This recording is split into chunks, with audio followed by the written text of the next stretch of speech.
Hi everybody, it's David Porter. Today I want to talk about police interactions with the severely, chronically mentally ill.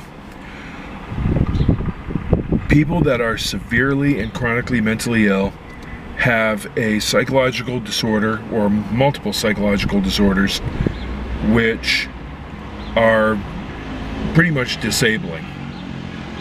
And these are disorders which persist throughout the lifespan. Their onset is early in life, and they are life course persistent disorders.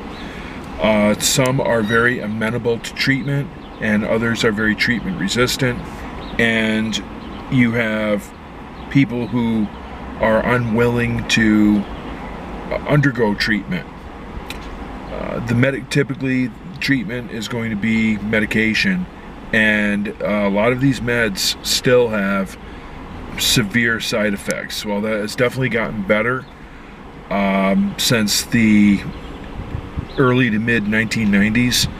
A lot of the medications are still very heavy on side effects, to the point where sometimes side effects are as bad as or worse than the disorder. So here's a pattern that I saw so many times. I used to work in a community residence for the severely chronically mentally ill.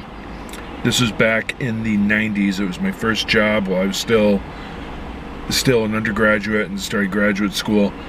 But here's a pattern that we saw many times. You had someone with schizophrenia, schizoaffective disorder, bipolar disorder, borderline personality disorder, PTSD. And again, the severity was great enough where it was disabling, and they experienced the onset of the disorder in their teens, and the disorder would be present throughout their lifespan. The people that we had in the house, typically we'd have between 8 to 12 patients, and they required 24-hour supervision. In order to be in the house, the criteria was they had to be able to use the toilet themselves and feed themselves, and they had to be ambulatory. But they required responsible adult supervision 24 hours a day. Myself and the other staff, we basically lived there part-time. I would sleep there a couple nights a week. I'd go in on a Friday and stay there Friday, Saturday, Sunday evening, and then leave early in the morning. Squeeze all my hours into that 4-day weekend. Did laundry there, would prep and eat meals there, keep the place clean, make sure people got their meds. Intervened in suicide attempts because that was a frequent occurrence. I'm going to say once or twice a month, where someone would either hurt themselves or express thoughts or feelings of wanting to hurt themselves. And we would get them out in the community, take them on recs or recreational activities, and assist them with things like shopping, medical appointments, doctors and dentist appointments. Basically, we did whatever we could to provide them with direct care and teach them ADLs, adult daily living skills. So here's the thing.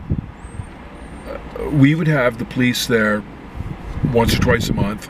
Typically, when someone was talking about suicide, the PD would be present along with an ambulance to take them to the local hospital for a psychiatric evaluation.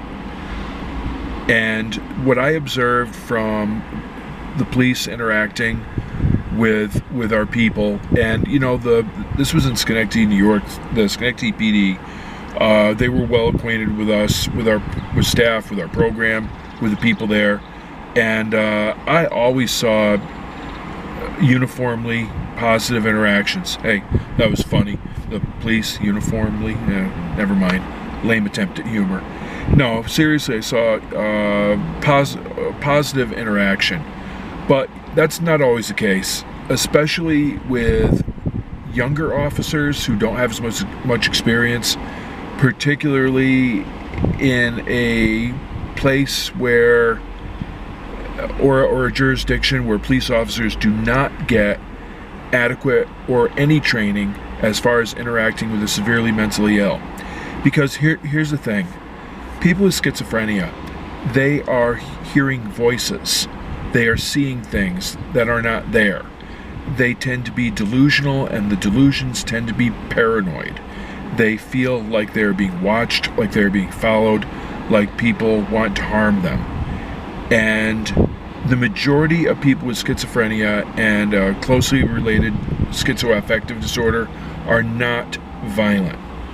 If you were to compare a random sample of 100 people with schiz or schizoaffective compared with 100 people from the general population, you will not find any increased incidence of violence among the people with schizophrenia and schizoaffective disorder. The same applies for major depression, borderline personality disorder, and PTSD. It is a misperception on the part of the public that severely mentally ill people are dangerous. It just does not concur with the numbers, with the research, with the reality. Anecdotally, I worked there for 5 years, saw a lot of people come and go, interacted with probably close to or over 100 people who were seriously mentally ill, so that's a decent sized sample.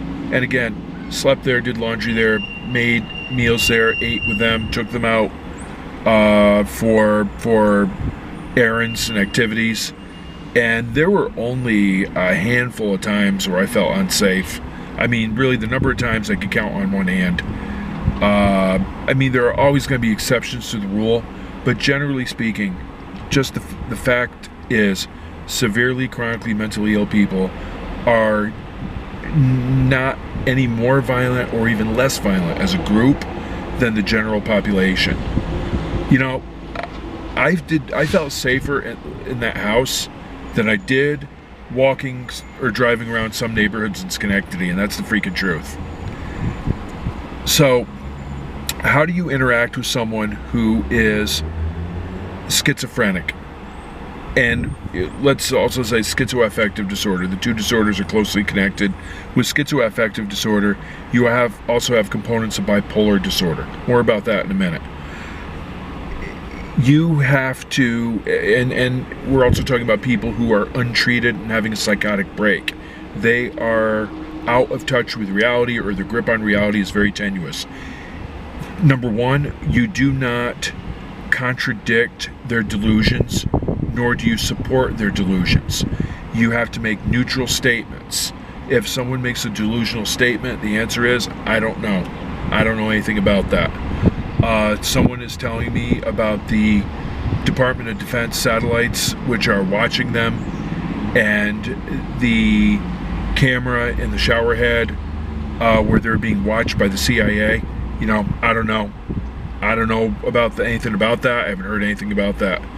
It is completely pointless to contradict it and contradict the statement and say, no, that's not real, that's not happening, you're delusional. No matter how subtly you put it, it's counterproductive.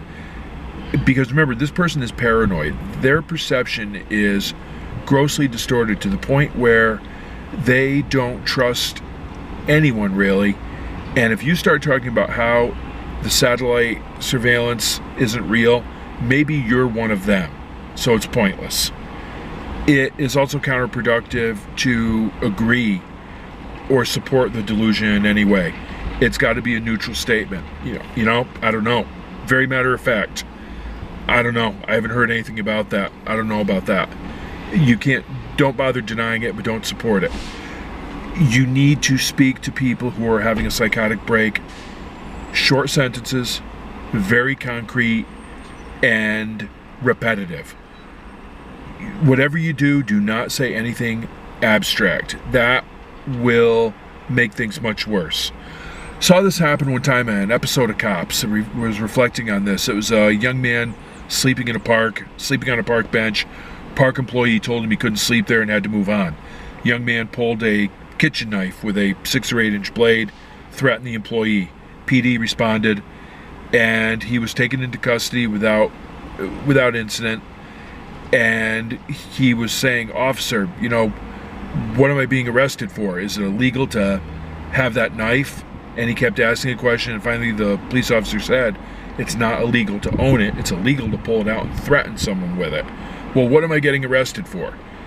And the police officer made an error and said, "Assault with a deadly weapon, okay? Work with it."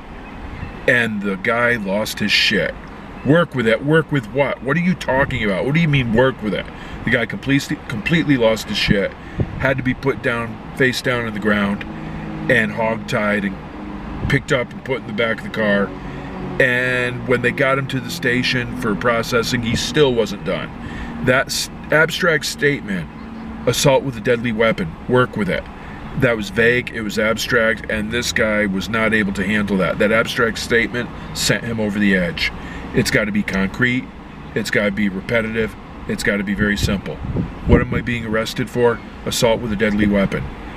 Yeah, but I don't understand. Assault with a deadly weapon.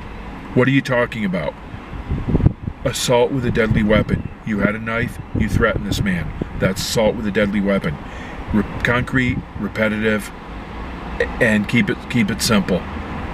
No abstract statements. You got to give people space. You don't want to get too close. You don't want to violate their space until, and I understand we're talking about that someone who is potentially violent or a threat to themselves has to be contained. I get that. I don't live in some fucking meadow of flowers with rainbows and unicorns jumping up over the rainbows and smoking joints and all that kind of shit. I know, I get it. I'm right down here in the real world.